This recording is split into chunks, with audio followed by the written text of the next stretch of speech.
Hello, and welcome to Impact the Borough, a podcast from the Greensboro Chamber of Commerce. I'm Brent Christensen, the President and CEO of the Chamber.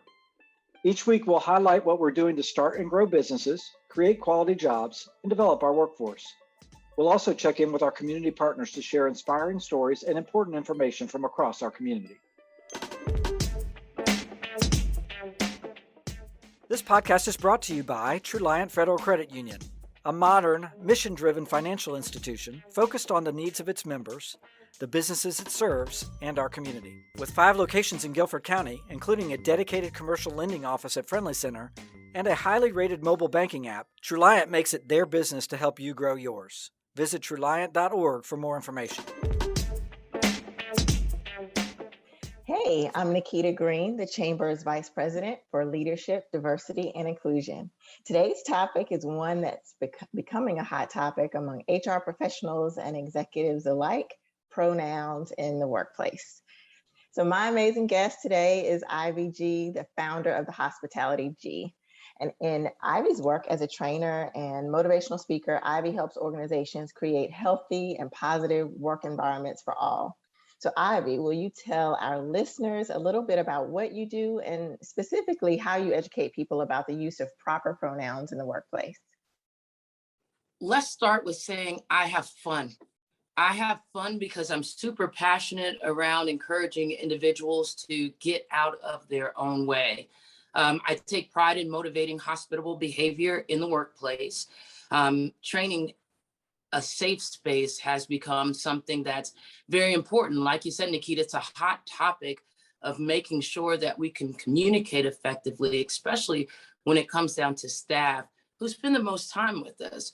So the latest fun that I've been having is teaching sexual orientation and gender identity. I'm differentiating the two and ensuring that people understand how to respect individuals, how to ensure that people have a healthy lifespan by being able to show up exactly who they are authentically. Within teaching the sexual orientation and gender identity, it's led down a path of ensuring that people don't assume for anyone. Like, we don't need to label anyone like we've done before. We need to feel comfortable with asking people so we can respect individuals. So Nikita, I've been having a lot of fun in a lot of different organizations, connecting those dots for people. That's exciting. This is so important. Our identity is important, and how we're seen and respected and valued in the workplace is super important. So I'm excited to talk to you about this. But before we dig into this topic more, let's make sure that we're all on the same page with terminology. Talk to us about the differences in gender expression, gender identity, biological sex, sex orientation and identity, and sexual behavior. What words should we be using to describe people in the LGBTQ+ community? So that's a good, let's start with that. Yes. So let's start off with the thing that people are most familiar with, right? And that's biological sex. So that's like the sex that's assigned or designated at birth. We're talking about how people are classified, right? So that right there, and in my line of work, and when I engage with community, we like to say that's how you need to identify me, okay? So sex assigned at birth or sex designated at birth falls on a spectrum: male, female, or intersex. And intersex is now the technical term for an individual born with ambiguous genitalia, okay? So that's biological sex. Then when we start talking about gender expression and gender identity, that digs just a little bit deeper. So gender identity is the internal sense of self and how a person feels they are regardless of the sex or gender assigned at birth. So gender identity is how I see me. Then when we start talking about gender expression, it's the external way that an individual presents themselves. typically through their appearance, dress, and behavior. So I like to say, this is how I choose to express myself. All right. Mhm. Then when we start talking about sexual orientation, this is how an individual categorizes their emotion, right? So this is how I identify the behavior and my identity and my attraction for another individual.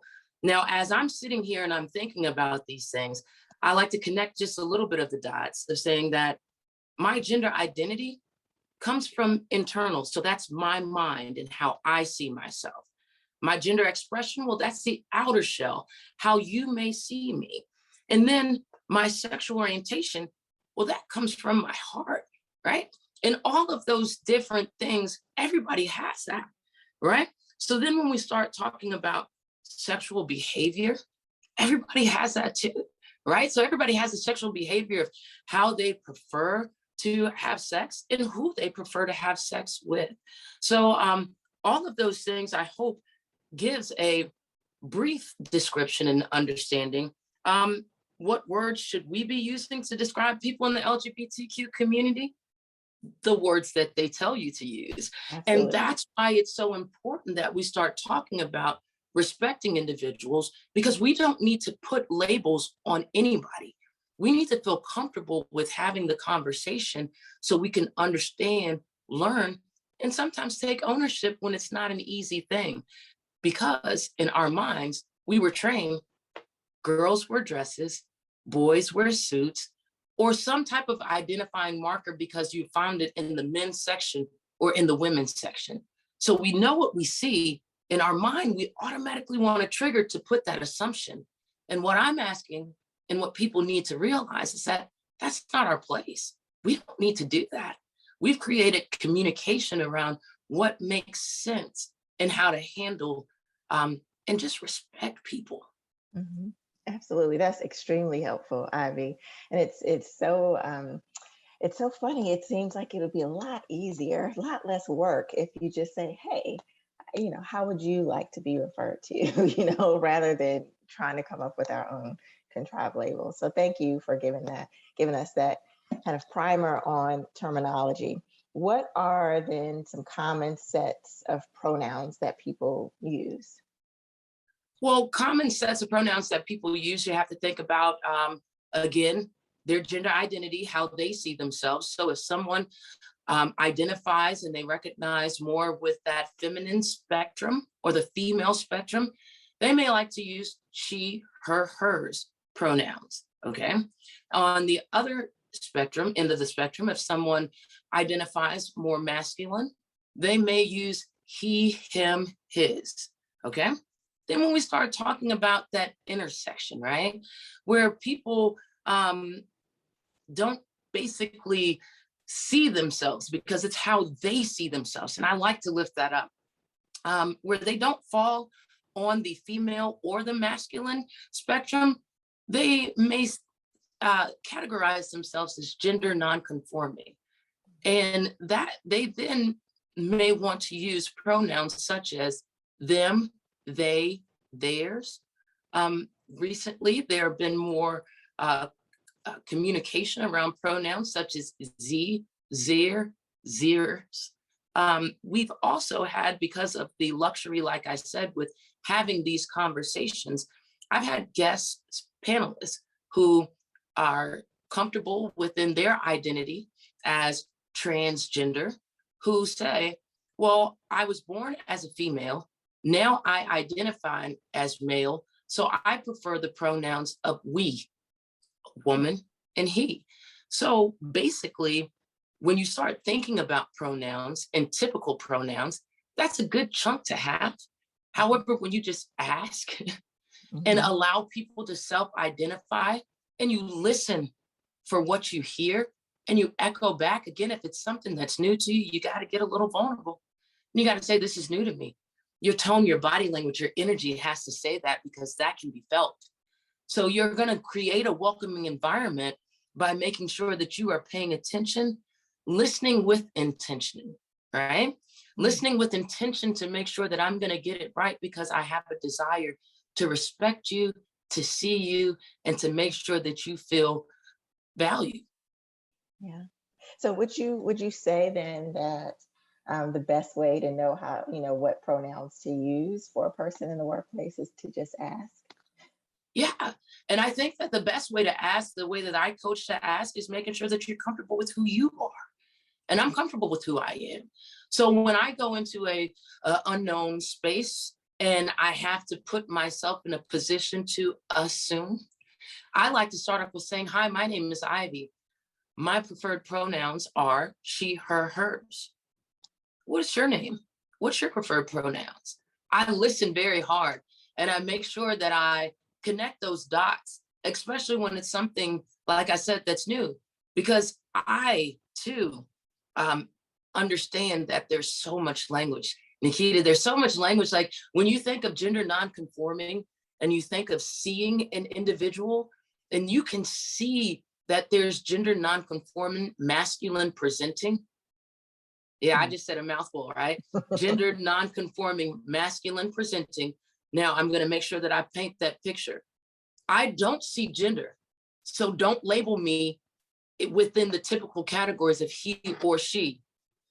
Yet I am a masculine individual. So your brain is going to trigger you to want to say he, especially when I want you to say they. Mhm. It's a hurdle. It's an obstacle.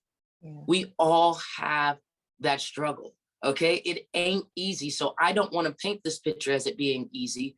It's easy for me because it's my passion. And that's what I love sharing with people. So you bring up a really good point, Ivy, that this is something that many of us are still learning. And so what practical tips do you have for, managers or HR professionals about making their offices like comfortable environments for gender nonconforming individuals? And how should they educate their employees on pronouns? Well, I'm going to naturally say contact the hospitality, G, because I teach sexual orientation and gender identity. When you build up education in and create that space and environment where it's okay to get it wrong, right? And you want that willingness and that understanding and that desire to get it right. You have to talk about that uncomfortable conversation, right? And you have to have that desire and connection with individuals. You have to understand, again, those basic terms when it comes down to sexual orientation and gender identity. Then you have to make sure that you're not conflating the two, because simply because I know your gender identity, it tells me nothing about your sexual orientation. And again, I can't assume anything. So I have to make sure that I'm well trained. I have to make sure that I either give the tools that are going to be necessary to create that welcoming space. And it has to be super intentional. It has to. Yeah. And I would have to say that I imagine that this topic makes a lot of people nervous because of what I said. That we're still learning, right? And you want to get it right. What do you think are some ways that we can approach the topic of pronouns without making it awkward and making people more comfortable? Again, like I said, you have to make sure that you are comfortable with who you are, making sure that when you recognize and understand that it's something new, saying that kind of breaks the ice, right? I tell people all the time, and especially when they come and they ask me, Ivy, what makes people think that they're this way? Or they start the conversation with saying somebody that's a little different than us because they identify they, them. No, they're not different than us. And it's not a thinking thing. This is not for your comfort. This is for you to accept. And sometimes people misunderstand when it comes down to understanding, because how do you understand things? You practice it, you do it, you're engaged in it. And if this ain't your thing, you're not going to understand it because you're not going to practice it. You're not going to be engaged in it. Yet you need to have that mindset of being able to accept. Acceptance is a powerful thing. Acceptance of the unknown, especially when it comes down to uh, treating people with respect. You have to be able to ground yourself in that just a little bit. Yeah, like I said, you're going to be vulnerable, yet you have to take ownership. If it's new, own it. It's new. Vulnerability means now I'm being vulnerable because I want to get it right. You're exposing yourself, and then you check out which resources you have, right? You have that clear communication and the consistency. You have the open minds around wanting to get this right. So then you start motivating and you start empowering individuals in your workspace. That's just a little acronym that I like using, how to overcome awkward and difficult situations. I'll say it again for you. Yes. You take ownership. When you take ownership, you have to get vulnerable. When you're vulnerable, you're exposing yourself. Yet then you have resources. You can have clear communication and consistency, open-mindedness, motivation to empower individuals. It's difficult, yet you can, with willingness and determination, have a healthy workspace for everybody. I love a good acronym, Ivy. Thank you for overcome. That'll help me remember that. I appreciate it. You got it. So is there anything else you think that is really important for our listeners to know on this really important topic? Yes, I think it's very important to understand the health disparities that are around this topic. When you think about the trauma that folk experience when they aren't seen for how they see themselves, it makes you take a step back. It makes you want to take ownership to your unintentional misrepresentation of self. When you misgender someone, you're saying, I don't see you. And I don't think that that's anybody's intention. Yet that's the weight that people have to walk around with. The stigmas that come behind, I can't be myself, so I don't want to go, right? So I don't want to go get the help I need. I don't want to go get the essentials that I need because I'm fearful for self because you don't see me. So there are so many health disparities, especially if someone's tied to a financial need. I need this job. I'm passionate about this job. Why can't you see me? And what does my sexual orientation have to do with any of that? Mm-hmm. Especially when my skill set represents everything that you need, right? So I think it's very, very important that when you are asking for someone to be their best self, that you see them so they can show up and represent your organization, not only as their best self, but gosh, that's like a win-win within an organization, right? Once you do that, I like to say it then builds rapport, right? You make people feel safe. You make people feel like they're welcome, like they're important. And those are all things that gain retention within an organization. Couldn't agree with you more. That psychological safety is so important. Yeah. In addition to, of course, reaching out to you, Ivy, and the Hospitality G, what are some organizations or websites employers can reach out to further their education on this topic? Well, I have been in the presence and the wonderful training of the Gender Spectrum Network. So there's some definite sites there. The Human Rights Campaign has a lot of the information that is necessary. We have some local organizations as well, such as the Guilford Green Foundation, PFLAG. There are organizations like One Step Further, several individuals, community activists that are personally doing this work, that have kind of paved the way for me to be able to do this work, because I was able to always show up authentically. So there's a great deal of work. I think the Finway organization is a major organization as well. But right now, since we're not stuck back then, Google can be everybody's best friend. You know, I know that there's a direct correlation between having an individual that's going to help you get it right when you have the right willingness. So I don't advise Googling things and saying, hey, yeah, now I got it. And then just assuming things. I say use the appropriate tools and make sure that you have what you need to create that workspace, because it's very important. Yeah, for sure, for sure. Well, Ivy, in true IBG fashion, you've educated us in a way that is both engaging and non-judgmental. So I'm sure that our listeners will want to know more. If they want to get in touch with you and the Hospitality G and connect to your training, how can they get more information?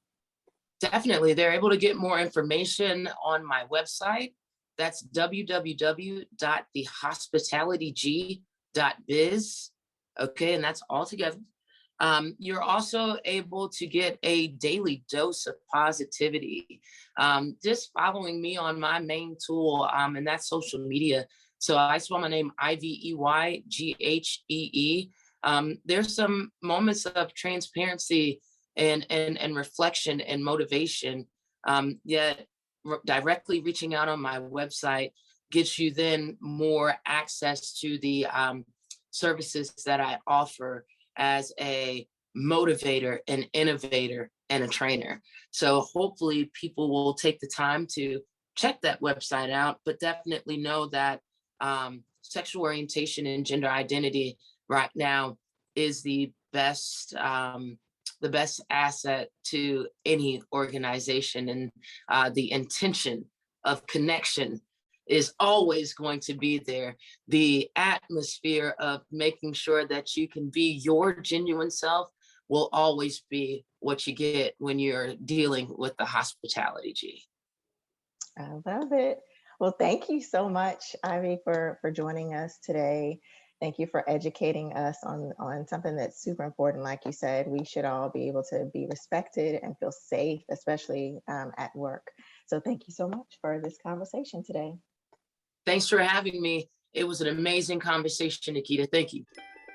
This podcast is brought to you by Truliant Federal Credit Union, a modern, mission-driven financial institution focused on the needs of its members, the businesses it serves, and our community. With 5 locations in Guilford County, including a dedicated commercial lending office at Friendly Center and a highly rated mobile banking app, Truliant makes it their business to help you grow yours. Visit Truliant.org for more information. You can find all of our episodes on YouTube thanks to our video sponsor, North State. Make sure to subscribe so you'll get new episodes delivered to your device each week. You can follow us on Instagram, Twitter, and Facebook @GSO Chamber. See you next time.